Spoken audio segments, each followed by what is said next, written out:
नमस्कार। आज बात करते हैं एक ऐसी कहानी की जिसमें एक बहुत ही मशहूर कॉमिक बुक हीरो को भारत के लिए एकदम नए अवतार में ढाला गया। और ये सिर्फ कोई डबिंग या छोटा-मोटा बदलाव नहीं था, ये था एक हीरो का पूरा पुनर्जन्म। तो सवाल ये उठता है कि किसी हीरो को एक संस्कृति से दूसरी संस्कृति में ट्रांसलेट करने का मतलब क्या है? क्या क्या बदलना पड़ता है? देखिए, ये बात सिर्फ भाषा बदलने तक तो बिल्कुल सीमित नहीं है। किरदारों के नाम बदल देने से या जगह का नाम बदल देने से कोई कहानी किसी नई संस्कृति की अपनी नहीं हो जाती। असल में ये किसी कहानी को एक नई संस्कृति के सांचे में पूरी तरह से फिर से गढ़ने जैसा है।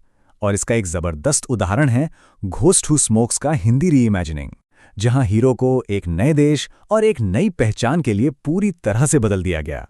तो चलिए सबसे पहले इन दोनों किरदारों को आमने सामने रखते हैं। एक है ओरिजिनल हीरो और दूसरा है उसका नया भारतीय रूप। अच्छा, इस फर्क को जरा और गहराई से समझते हैं। एक तरफ है ओरिजिनल हीरो, एक टिपिकल वेस्टर्न हीरो जो ज्यादातर अकेला काम करता है, अपनी टेक्नोलॉजी और अपनी पर्सनल स्ट्रेंथ पर निर्भर है। और दूसरी तरफ है हमारा हिंदी हीरो, एक ऐसा किरदार जो अपनी ताकत खींचता है अपनी जड़ों से, अपने समाज से, अपनी परंपराओं से। वो अकेला नहीं लड़ता, वो अपने लोगों की लड़ाई लड़ता है। अब सबसे मजेदार बात क्या है जानते हैं? बदलाव सिर्फ मेन हीरो तक ही सीमित नहीं था, कहानी के सारे किरदार ही अलग हैं।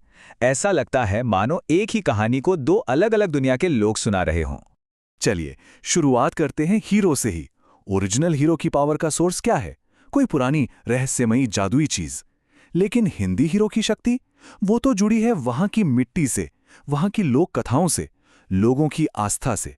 मतलब उसकी ताकत किसी बाहरी चीज से नहीं, बल्कि उसकी अपनी संस्कृति और पहचान से आती है। इस फर्क को समझने के लिए जरा ये लाइन सुनिए।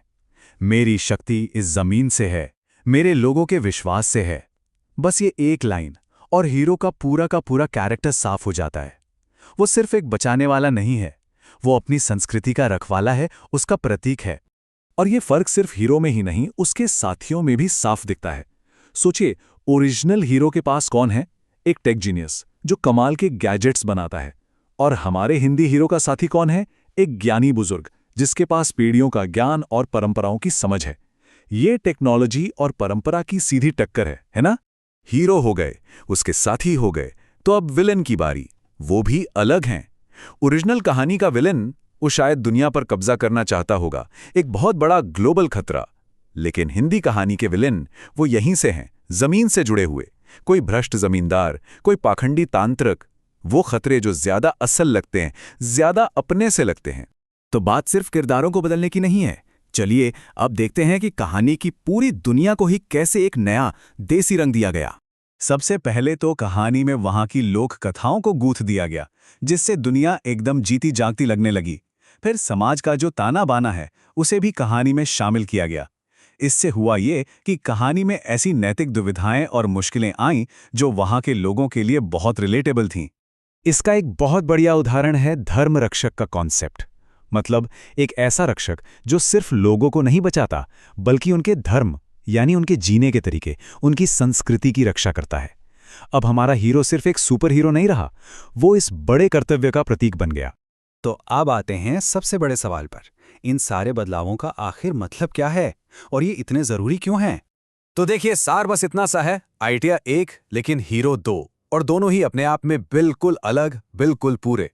और ये हमें दिखाता है कि एक कहानी को अलग अलग संस्कृतियों में कितनी खूबसूरती से ढाला जा सकता है। यही तो है असली एडेप्टेशन का मतलब।